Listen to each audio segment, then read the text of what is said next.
Doctor Shyamaprasad মুখোপাধ্যায়ের ১২৫তম জন্মবার্ষিকী উপলক্ষে সোমবার শিলিগুড়ির শ্যামাপ্রসাদ প্রাইমারি বিদ্যা মন্দিরে শ্রদ্ধা ও মর্যাদার সঙ্গে পালিত হলো বিশেষ অনুষ্ঠান।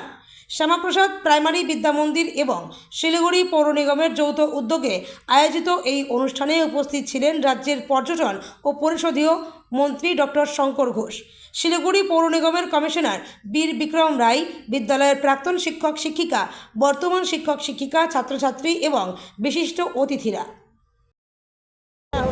এবং আজকে আমি যেটা বলেছি, যে মানুষটির জন্য পশ্চিমবঙ্গের মানুষ নিজেকে ভারতীয় হিসাবে পরিচয় দিতে পারে, তার ইতিহাসকে যারা এতদিন চেষ্টা করেছেন পর্দার আড়ালে রাখবার, কার্পেটের নিচে লুকিয়ে রাখবার, কিন্তু সত্য তো সত্যই হয়। ফলে ইতিহাস যখন তার নিজের রূপ নিয়ে প্রকাশিত হয়, অন্যদের অবস্থা খড়কুটোর মতন বা একেবারে ঘরের কোণের আস্থা করে জায়গা করবার মতন হয়। আজকে শ্যামাপ্রসাদ মুখোপাধ্যায়ের ১২৫তম জন্মজয়ন্তীতে আমাদের শ্রদ্ধা, এবং এই স্কুলে আমি পড়াশুনো করতাম।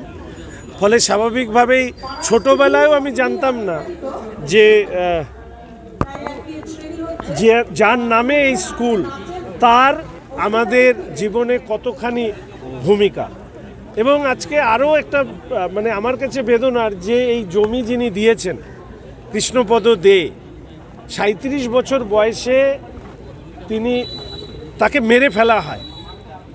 জনসংঘ করতেন, একটা সাধারণ আস্তাপুরের বাড়িতে থাকা একজন মানুষ, তিনি তার সমস্ত সহায় সম্বল তিনি সেই জমি দিয়ে, শুধুমাত্র শ্যামাপ্রসাদের নামে এই জমি স্কুলের নামকরণ করা হবে, এই রকম ভূমিকা যার থাকে, ফলে স্বাভাবিকভাবেই আমার কাছে কোনো ভাষা ছিল না। আমি ওনার স্ত্রী হাসিরানী দে এখানে উপস্থিত ছিলেন, ওনার কাছ থেকে পুরো বিষয়টা শুনলাম। ফলে শুধু শ্যামাপ্রসাদ মুখোপাধ্যায়ের জন্ম জয়ন্তীতে তার প্রতি শ্রদ্ধা জ্ঞাপনের পাশাপাশি আমি কৃষ্ণপদ দে মহাশয়, তার প্রতি শ্রদ্ধা জ্ঞাপন করছি।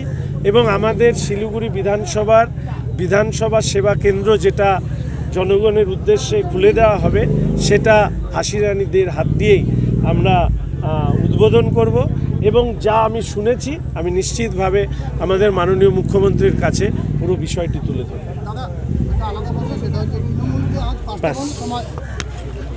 তৃণমূলে